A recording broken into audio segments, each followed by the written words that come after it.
चलिए आज आपके लेके आ गए हैं कुछ महत्वपूर्ण क्वेश्चन जो क्लास 10th के बच्चों के लिए है और यह साइंस से है और यह बहुत ही महत्वपूर्ण है आपके बोर्ड के एग्जाम के लिए। चलिए शुरू करते हैं। फर्स्ट क्वेश्चन है, एक प्रकाश किरण समतल दर्पण पर लंबवत आपतित होती है, परावर्तन कोण का मान क्या होगा? तो आप देखिए, ध्यान दीजिए, ऑप्शन इसमें दिया हुआ है ए 0, ऑप्शन बी दिया हुआ है 45 डिग्री, ऑप्शन सी दिया हुआ है 90 डिग्री और ऑप्शन डी दिया हुआ है 135 डिग्री। चलिए बताते हैं कैसे इसका आंसर 90 डिग्री होगा। ठीक है, इसका आंसर सी होगा। कैसे? कारण ध्यान दीजिए। मानते हैं कि ये सूर्य है, ठीक है, एक सूर्य है और यहाँ से जो प्रकाश निकलेगा एक समतल दर्पण पर क्या होगा? टकराएगी। तो यहाँ से जब प्रकाश जिस दिशा से आएगी उसी दिशा में फिर क्या हो जाएगा? वह वापस लौट जाएगी। इसलिए इसका जो कोण होगा कितना डिग्री का होगा? 90 डिग्री का होगा। चलिए, जो आपतित कोण होगा वो भी 90 ही डिग्री का कोण बनाएगी। ठीक है, चलिए आगे अगला क्वेश्चन आपका है कि वायु का निरपेक्ष अपवर्तनांक वास्तव में होता है। तो ऑप्शन ए है 1 के बराबर, ऑप्शन बी है 1 से कम, ऑप्शन सी है 1 से अधिक और ऑप्शन डी है 0। तब इसका आंसर क्या हो जाएगा? 1 से अधिक। इसका आंसर हो जाएगा 1 से अधिक। चलिए अगला क्वेश्चन आपका है कि अस्पष्ट दृष्टि की न्यूनतम दूरी होती है। तो आप जानते हैं कि कोई भी स्वस्थ मनुष्य का अस्पष्ट दृष्टि की जो न्यूनतम दूरी होता है वह 25 सेंटीमीटर होता है। चलिए अगला क्वेश्चन आपको हम दे रहे हैं, आप इसका आंसर बताइएगा कि जो स्वस्थ मनुष्य होता है उसका अधिकतम दूरी कितना होता है। ठीक है, चलिए अगला क्वेश्चन, इसका तो आंसर क्या हो जाएगा आपका? ए हो गया। चलिए अगला क्वेश्चन आपको बताते हैं कि जो वोल्ट है, वोल्ट बराबर होता है सी बराबर कूलम, जे बराबर जूल, ए बराबर एम्पियर होता है। तो ऑप्शन ए दिया हुआ है coulomb per joule, option B दिया हुआ है जूल पर कूलम, ऑप्शन सी दिया हुआ है जूल पर एम्पियर और ऑप्शन डी दिया हुआ है एम्पियर पर जूल। तब इसका आंसर होगा, आप बताइए इसका आंसर क्या होगा? तो इसका आंसर देखिए आपको बी मिल जाएगा। ठीक है, इसका आंसर क्या हो जाएगा? बी होगा। ठीक है, अगला क्वेश्चन जो है आप ध्यान दीजिएगा। जो अगला क्वेश्चन है कि विद्युत धारा का चुंबकीय प्रभाव किसने खोज निकाला था? ऑप्शन ए है फैराडे, ऑप्शन बी है ऑस्टर्ड, ऑप्शन सी है एम्पियर, ऑप्शन डी है बोर्ड। तो इसका आंसर क्या होगा? इसका आंसर होगा एम्पियर। क्या होगा? एम्पियर। चलिए अगला क्वेश्चन आपका है कि घरों में विद्युत आपूर्ति की जाती है।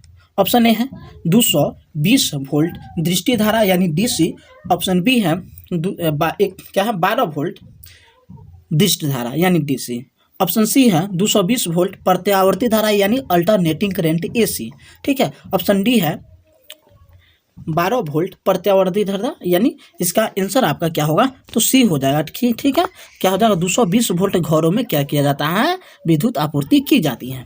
अगला जो क्वेश्चन है, चलिए अगला क्वेश्चन आपको बताते हैं। अगला क्वेश्चन है लेंस में कितने मुख्य फोकस होते हैं? तो लेंस में कितने मुख्य फोकस होते हैं? तो ऑप्शन ए है 1, ऑप्शन बी है 2, ऑप्शन सी है 8, ऑप्शन डी है 4। चलिए इसका जो इसका आंसर होगा वो होगा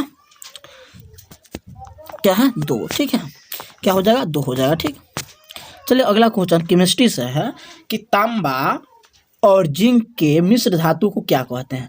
जो तांबा होता है, जिंक होता है, उसका मिश्र धातु क्या कहते हैं? चलिए हम एक ट्रिक बताते हैं इसका। ठीक है, इसका जो ट्रिक है देखिए ध्यान दीजिएगा, पिताजी। ठीक है, इसका ट्रिक क्या है? पिताजी। जैसे हम पिताजी लिखते हैं, ठीक है, तो पिताजी में जो ट्रिक है ध्यान दीजिए, तांबा, जिंक, पीतल।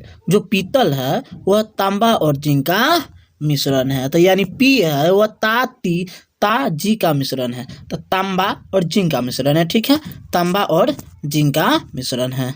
चलिए आगे बताते हैं। ऑप्शन है पीतल, ऑप्शन बी है कांसा, ऑप्शन सी है टांका, ऑप्शन डी है स्टील। तो इसका आंसर आप जानते हैं क्या होगा? पीतल होगा। क्या होगा? पीतल। चलिए अगला क्वेश्चन आपको बताते हैं कि अम्लीय विलयन का पीएच मान क्या होगा? तो आप जानते हैं कि 7 से कम होगा। ठीक है, तो उसका पीएच मान कितना होगा? तो आप जानते हैं कि देखिए ऑप्शन ए दे दिया 7 से अधिक, ऑप्शन बी दे दिया है 7 के बराबर, ऑप्शन सी दे दिया है 7 से कम और डी दे दिया है इनमें से कोई नहीं। तो इसका आंसर क्या हो जाएगा? 7 हो जाएगा। 7 से कम क्या हो जाएगा? 7 से कम हो, यानी सी इसका आंसर हो जाएगा। कैसे?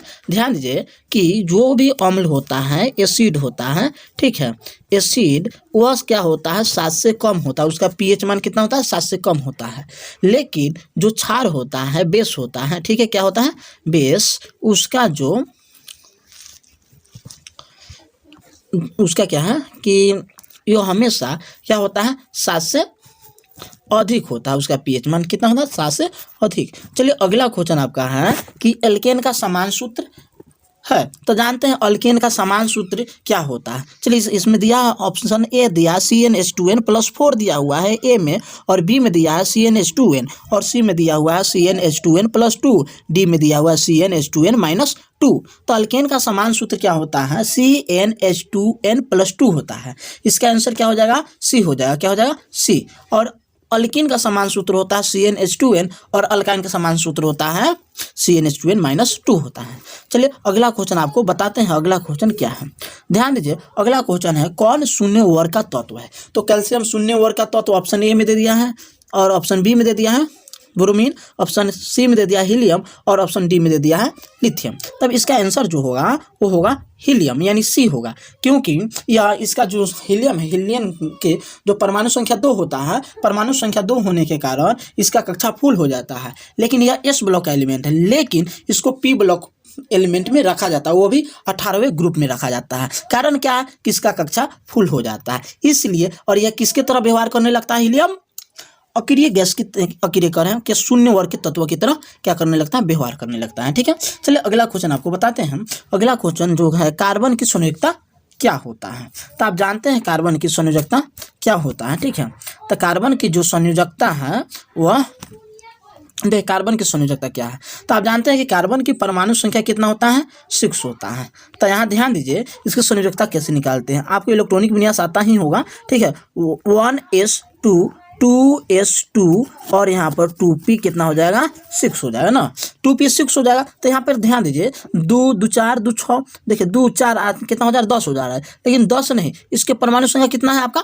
6 है ना। तो इसमें 2 हो गया, इसमें 2 हो गया, तो इसमें कितना होगा आपका? कितना हो जाएगा? 2 होगा। ठीक है, तो इसका 6 हो गया कि नहीं? लेकिन आप ध्यान दीजिए, इस दोनों में ये जो 2s है 2p है, उसमें क्या है कि एस का तो कक्षा पूर्ण हो गया, लेकिन पी का कक्षा पूर्ण नहीं हुआ।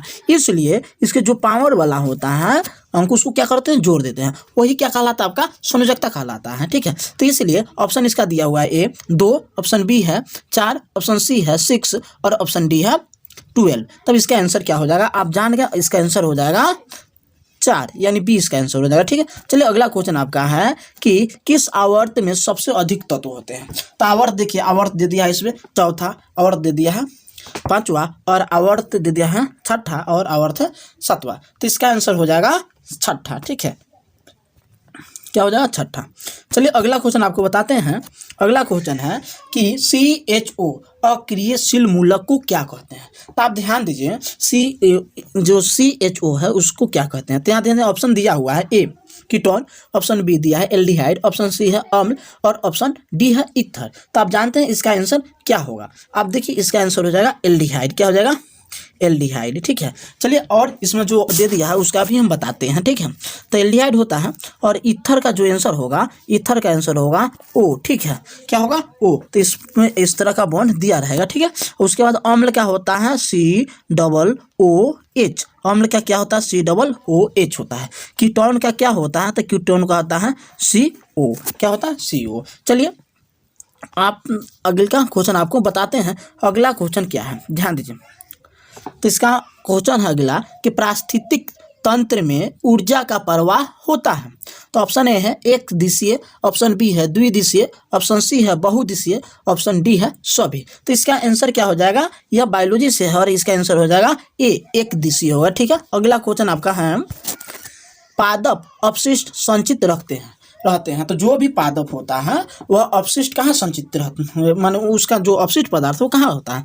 तो आप ध्यान दीजिए, पत्तियों में ऑप्शन ए में दिया है पत्तियों में, ऑप्शन बी है छाल में, ऑप्शन सी है कोशिका रिक्त स्थानों में और ऑप्शन डी है इन सभी में। तो देखिए जो पत्ती होता है चाहे कोशिका होता है, ठीक है, और जो छाल होता है उस सभी में क्या होता है कि अवशिष्ट पदार्थ रहता है, इसलिए इसका आंसर क्या हो जाएगा, सभी हो जाएगा, डी हो जाएगा। ठीक है, अगला क्वेश्चन आपका है कि विकासीय दृष्टिकोण से हमारी जो किससे सबसे अधिक समानता में होती है, माने कि मिलता जुलता है। तो ऑप्शन दिया हुआ है ए में चीन के विद्यार्थी से, ऑप्शन बी है चिंपैंजी से, ऑप्शन सी है मौकरी से, ऑप्शन डी है जीवाणु से। तो देखिए इसका ऑप्शन क्या आता है कि इधर उधर भी कर दिया जा सकता है, लेकिन इसलिए आप क्या कीजिएगा कि जो आंसर है आप इसको कन्फर्म करके रखिएगा। ठीक है, तो इसका आंसर हो जाएगा चिंपैंजी। ठीक है, चिंपैंजी। अगला क्वेश्चन आपका है कि जो अगला क्वेश्चन है ध्यान दीजिए कि शुद्ध या ऑक्सीजन रक्त को हृदय से शरीर के विभिन्न भागों में ले जाने वाली रक्त वाहिनिकाएं कहलाती हैं। तो आप ध्यान दीजिए, अब क्या होता है कि हृदय तक जो लाता है वो शिरा लाता है और धमनी क्या करता है, हृदय से दूर तक पहुँच पूरे शरीर में पहुँचाता है, इसलिए इसका आंसर क्या हो जाएगा, ए हो जाएगा। ठीक है, धमनी। ठीक, क्या हो जाएगा, धमनी। जो अगला क्वेश्चन 19 नंबर है, नर युग्म तथा मादा युग्म संयोजन से बनता है। तो जो नर युग्म होता है और मादा युग्म दोनों के संयोजन से जो बनेगा उसमें क्या होगा। तो ऑप्शन देखिए, ए दिया है जाइगोट, ऑप्शन बी है अंडाणु, ऑप्शन सी है शुक्राणु और ऑप्शन डी है बीज। तो चलिए इसका आंसर क्या होगा आप कमेंट बॉक्स में लिख सकते हैं, बता सकते हैं, इसका आंसर बताइएगा। तो चलिए इसका आंसर बता देते हैं, क्या होगा, जाइगोट होगा। क्या होगा, जाइगोट। ठीक है, अगला क्वेश्चन है कि मनुष्य में सांस लेने और सांस छोड़ने की क्रिया को क्या कहा जाता है। तो इसका ऑप्शन ए है श्वसन, ऑप्शन बी है श्वासोच्छ्वास और ऑप्शन सी है पोषण, ऑप्शन डी है उत्सर्जन। चलिए इसका आंसर आप कमेंट बॉक्स में सभी आदमी लिखिएगा और वीडियो को शेयर जरूर कीजिएगा और दोस्तों को बताइएगा। आपके लिए ये मेहनत बहुत हम करते हैं और आपको शेयर करना चाहिए और दोस्तों को बताना चाहिए। ठीक है, यह बहुत ही महत्वपूर्ण है क्लास 10th के बच्चों के लिए, यह अभी भी महत्वपूर्ण है और आने वाले जो एग्जाम हो उसके लिए भी महत्वपूर्ण है। इसलिए आपसे छोटे बच्चे भी होंगे जो 10th में इस बार 10th में जाएंगे, ठीक है, 9th में होंगे, उसको भी बताइएगा। चलिए आपके लिए धन्यवाद, यहाँ तक वीडियो देखे हैं तो ज़रूर अच्छा होगा तो लाइक और सब्सक्राइब